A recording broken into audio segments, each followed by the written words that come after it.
In short, like letting go is the hardest part of parenting.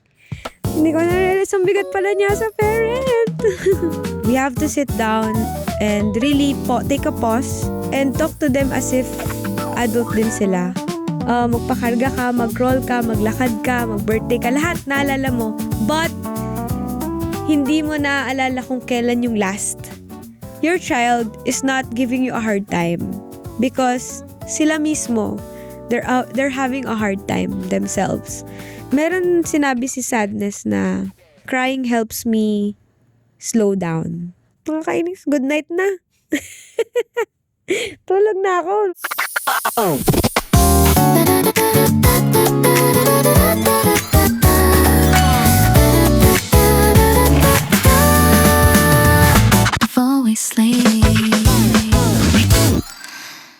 Before we sleep, meron akong gustong i-share. Meron akong recently na nafe-feel na hindi ko na-expect na ma-feel ko na as a parent. For almost 5 years na pagiging parent ko sa mga anak ko, sobrang roller coaster talaga ng experience. It's bunch of happiness and challenges. At every year, meron laging bagong experience na kailangan harapin and learnings na matututunan as a parent and as individual. Akala ko nga, nung nanganak na ako kay Lexi, mas master ko na yung pagiging parenting kasi hindi ko naman ina-expect na iba pala. Parang akala ko mas mabilis na ako, mas sharp na ako, ganun.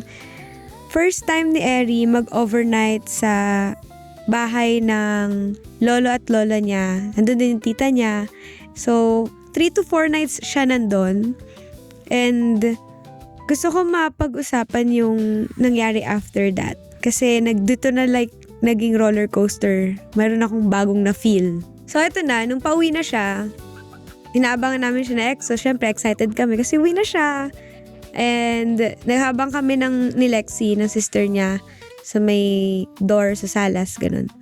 Tapos nung dumating siya, syempre sinalubong namin siya agad sa may car. Kasi nag-doorbell yung lolo niya. Hinatid kasi siya eh.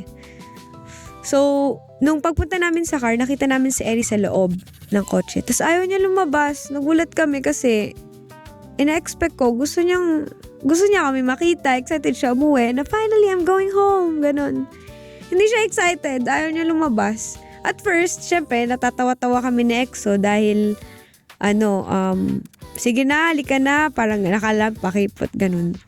Pero ang tagal namin nagsusuyo sa kanya sa car as in parang umabot sa point na sex na nakita ko naka-sad face na siya kasi ayaw talaga ni Eri. Tapos parang ayaw niya talaga sa amin. Tapos di niya kami tinitignan. So, nasad kami doon. Nasad ako doon. Tapos personally, yung na-feel ko noon, nagkaroon ako ng sobrang bilis na flashbacks sa mga nangyari previously kay Eri nung baby pa siya, bagong panganak. Tapos parang ang bilis ng panahon na grabe, as early as wala ka pang 5, magpa-5 ka pa lang this year. Parang it's too fast kasi diba sa mga parents, 16 years daw, 16 sweet years yung chance mo na makasama yung anak mo tapos magiging independent na siya after that. Tapos sa Eri wala pang 5 or baka face lang yun. Pero yun yung mga naisip ko during that time. Tapos nasasad na ako. Tapos nakita na rin ni EXO. Wala na, titiri ako talking about it. Tapos parang ngayon, okay na siya na wala ako. May naalala din ako on top of sa naalala ko. So naalala ko, way back then, si Papa kasi, tsaka ako, close kami. Tsaka si Mama din naman. Pero kasi may sinabi sa akin dati before si Papa, nung nanganak ako kay Eri tsaka kay Lexi. Tumatawa si Papa, sabi niya, ayan, mararanasan mo na rin lahat ng mga ginawa mo sa akin dati. Tapos sabi ko, anong ginawa ko sa'yo? Yung layas ka ng layas, kahit di ka naman pinapayagan, alis ka ng alis, tapos di ka uuwi, na para mong wala kang magulang, na naghahanap sa'yo, nababaliw, na nasan ka ba, ganyan.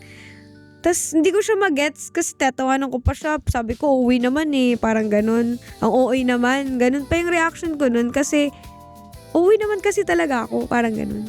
Time mo lang, parang kang OA, parang ganun pa yung kay Papa nun. Tapos, dati kasi, hindi niya pinapagay lumabas, kaya ba't pa ako papaalam?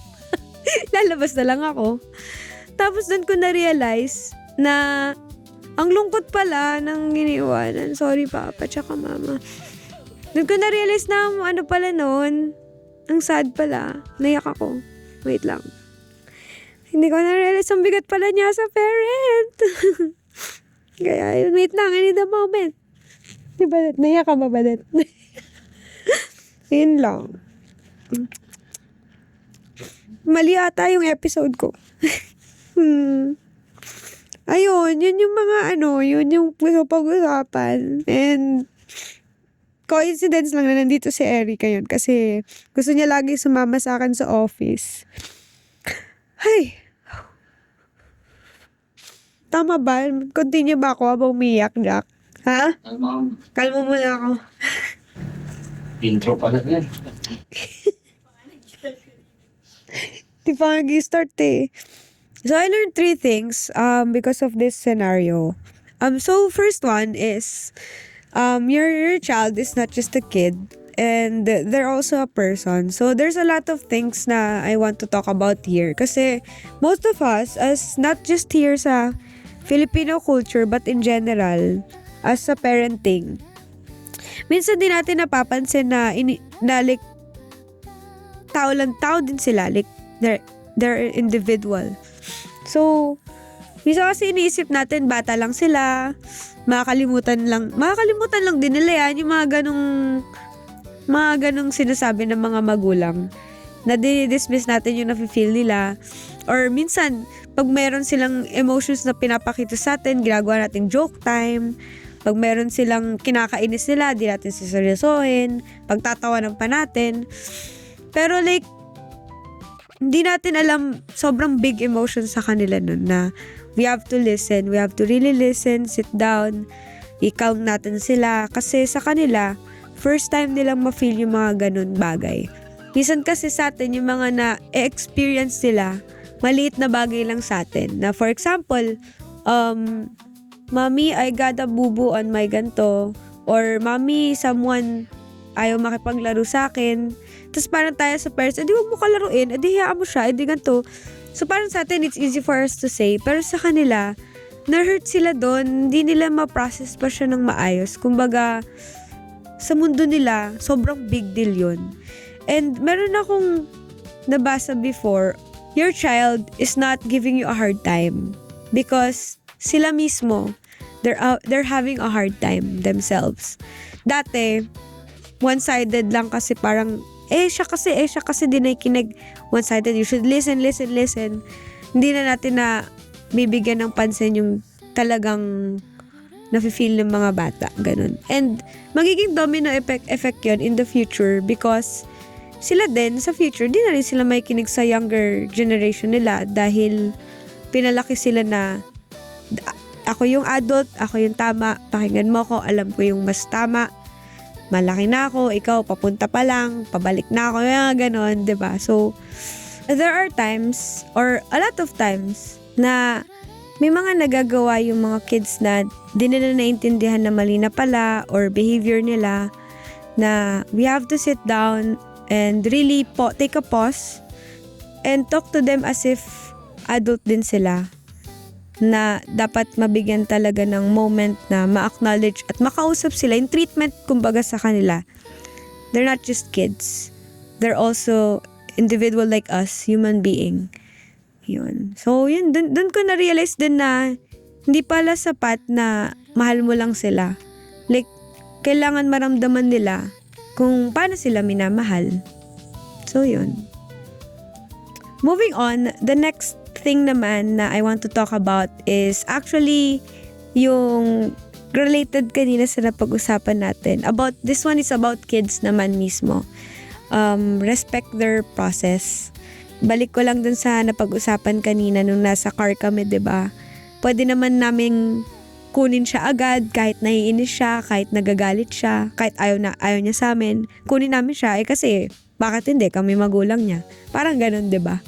As a parent, dapat we gave them time to process their emotions. So, kailangan ma-respect natin yung space na they need to really think about what they want to feel or what they are feeling. So minsan kapag may mali sila, 'di ba? Kokorek natin agad. Pag umiiyak, stop crying, may mga ganun, 'di ba?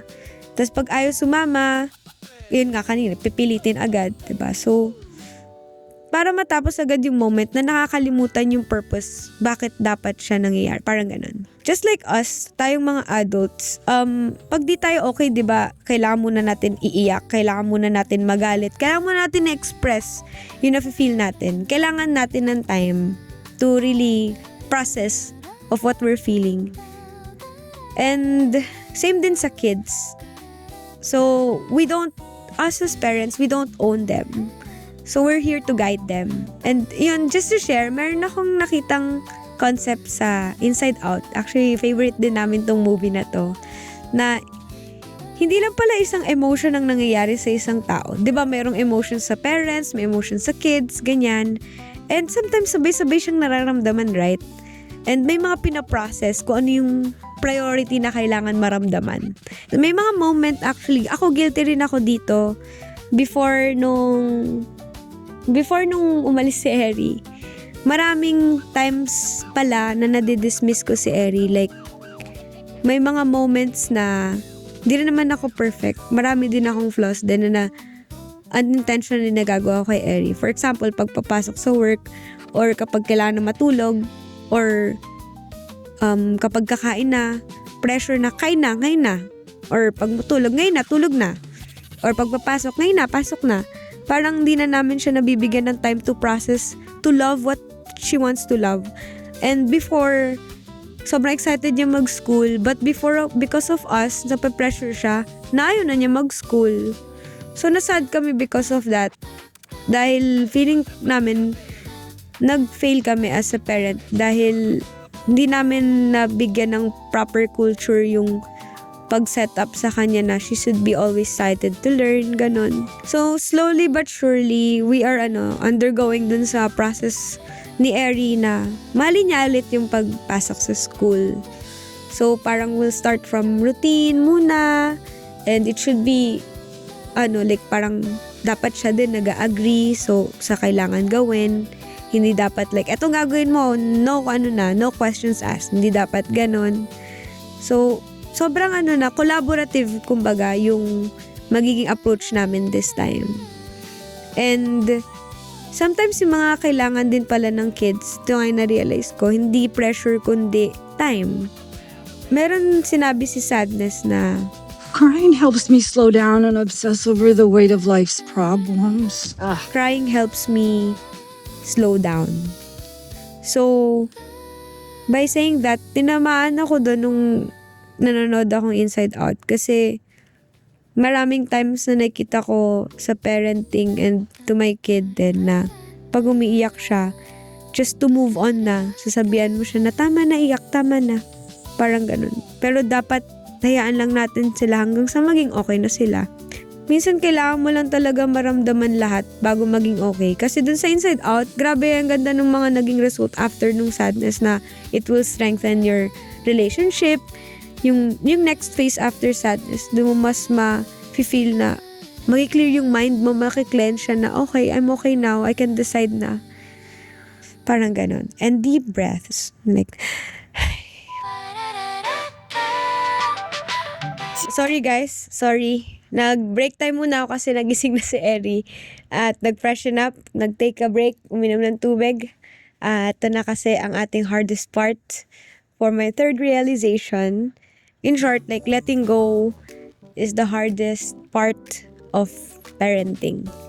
And talaga ito yung pinakamabigat for me, even if wala pa ako dun sa phase na to. And as early as now, naiintindihan ko na yung feeling ng mga parent kapag nagkakaroon ng phase wherein kailangan na mag-move on sa life nung kid nila or anak nila, ganyan. Na akala ko, ang pagpa-parenting is just, providing lang kung ano yung kailangan ng anak mo or ng bata. Hindi lang pala yun yung role ng parent. Kailangan mo ma-make sure na they are emotionally ready to face the world without you. Meron akong napanood na reel nga before sabi ng dad, you know what's the hardest part of being a dad? Dad dad pa. Sabi nung daughter niya, what is it, dad? Teaching you how to live without me because eventually I'll be gone. Tas you have to be on your own. Tas nag-pause silang dalawa. Tas umiyak sila parehas. Hindi mo siya ma-explain. Hindi siya sadness, hindi siya excitement. It's sobrang mixed talaga niya na emotion na you're just proud. I know a lot of you guys know this show or movie, Toy Story 3. So, may scene kasi doon na si Andy, kailangan na niya pamigay yung mga toys niya. Na-realize niya na it's time. It's time to let go. It's time to move on. So, to absorb lang din emotionally. Nagiging emotional na naman na ulit. Sa buhay natin, ganun din na hindi naman sa di natin love, hindi naman sa hindi natin binibigyan ng importance. May mga bagay lang talaga na it's time to let go and to pass it on sa future generation na mas makaka-appreciate, maalagaan siya, mabibigyan siya ng attention, ganun. Meron pa akong isa, napapanood ko to sa TikTok and every time nakakapanood ako ng video na to sa TikTok, hindi ako ready. Sabi ko, I will never be ready for this kind of scenario. So, doon din i-discuss yung I remember you since you were a child, you were a baby, ganon. From the time na you look at me, I remember those times until magpakarga ka, mag-roll ka, maglakad ka, mag-birthday ka, lahat naalala mo. But, hindi mo naaalala kung kailan yung last time na nag-breastfeed ako sa'yo, last time na nakita kitang nag-crawl, oh my gosh, last time na nakita kitang, kaya kitang kargahin na, sobrang late mo lang, ganon. Tapos yung nagiging trending ngayon is, I will not remember the time when you last carry you or pick you up. Kaya naman ginagawa yung trend na yun to make a moment na hindi ko alam kung kailan yung last. Baka siguro ito yung magiging official last ko. Parang ganun. To carry you. Tapos nagiging emotional parehas. Yung son or daughter, pati yung mother. Na yun, mag-moment sila. Hug nila isa't isa. Carry niya. Kahit mga 6 years old, 10 years old, ganun. Yan yung mga mga hanggat kaya ko pa. Kakargahin kita. Mga ganun na lang. Yun. Ay, so as a parent, ang bigat nun. Kasi big moment siya na hindi natin napapansin. Actually, ang dami kong na-miss na part na last time na pala ni Harry yun. Tapos di ko man lang feeling ko, hindi ko siya nasulit. Iyak na naman ako. Ano ba? Yun. So, parang ano naman siya, like, happy ako. Yun yung weird nga kasi di ba happy ka, pero ba't ka umiiyak? So, big emotion siya for us. Like, may big emotion din sa atin as adult na we need to process. So, mukha na akong basahan sa video na to. Sorry. Pero yun, every phase of our life, marami tayong phase of life na hindi natin namamalayan na ito na pala yung last time, so I should treasure it. Mga ganun. And I wanted to take every moment with my kids as very special talaga. Dati di ko siya nagigets, tas ngayon nagigets ko na siya, nakakainis. Kasi parang minsan titingnan ko lang si mama tsaka si papa, naisip kaya nila yun. Parang, minsan parang like, yung mga moment ngayon, siguro, pag mas naging like I'm able na to give back, diba? Parang I wanna take a moment to date them, ganun. Bring them to the places I went. Diba? Parang, ma, dito ako pumunta, dito ako nadala ng pangarap ko. Parang I wanted to show you. And at the same time, mga bata din, ganun. Wala lang, yung mga ganun. So, siya, dalawa yung nagiging, effect niya to me as a daughter and as a mother. Ayun. Wala na naman akong tissue. Okay lang. So, yun. Lang. Siguro yun yung pinakamahirap sa pagiging magulang.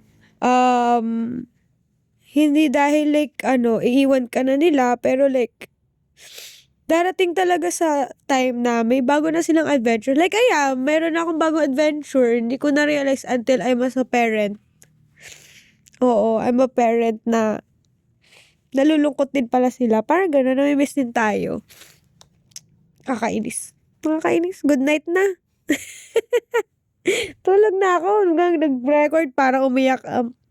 Pero anyway, to ano lang din, to end this properly. I think yun lang naman yung gusto ko i-share as a parent. I've been wanting to share this. And ang hindi umiiyak, pero wala, umiyak pa rin ako. And, kung di ko man like, parang, kung di ko man sila makitang lumaki, like, under my scope, okay lang, basta sana maging okay sila as long as masaya sila, ganyan. I'll do my best to give all of I can, knowledge, makapag-provide, diba? I'm sure ganun din si EXO. Like, habang nandito sila, habang lumalapit sila, habang they need me pa, ganun. And sinasabi pa nila na, I love you, I miss you, mommy. Like, parang yung, ikaw pa yung world nila. Mga ganun. Like, a lesson as a parent, like, enjoy it. And ako din, as a parent, I'll take time to process it. I'll enjoy it and stay in that moment. Ngayon, kasi darating sa araw na may sarili na silang life and I'll be happy, super support. And I'll let them know na kahit saan man sila magpunta, home is not a place. It's us. It's where you love, parang ganun. Ay, kayo ba? Ano ba yung mga nyo? Like, heartbreaking? Hindi heartbreaking. Ano ba yung like, pinaka, sa'yo, lesson sa'yo na nabigay ng parenting? Let me know kung ano yung sa inyo. Like, malay nyo, pwede natin siya ma-explore sa talk. I wanna read more about it. Yun lang. Have a good night. Bye-bye. So, wait lang. Di ba pala tapos? Yung pinaka, ending pa nung kwento ko is yung, di ba, yung sa car, sinundo namin siya. Then, nag-take time kami para maligawan siya ulit. And then, nung kinagabihan sa kwarto namin, habang namimili kami ng pajama ni Eri, bigla niya ako kinausap na parang sinabi niya na, I'm sorry, mommy. Tapos parang sabi ko, bakit? Sabi niya, yun, parang sinabi niya sa akin, kunento niya sa akin yung naging behavior niya sa araw na yun na ayaw niya sa amin, I don't like mommy and daddy, I want ganito, ganyan. Mga ganun siya. Kunento niya yun. Tapos parang sinabi niya, I won't do that again. Tapos parang nagulat ako, nakot of guard ako. Tapos parang, alam mo yun.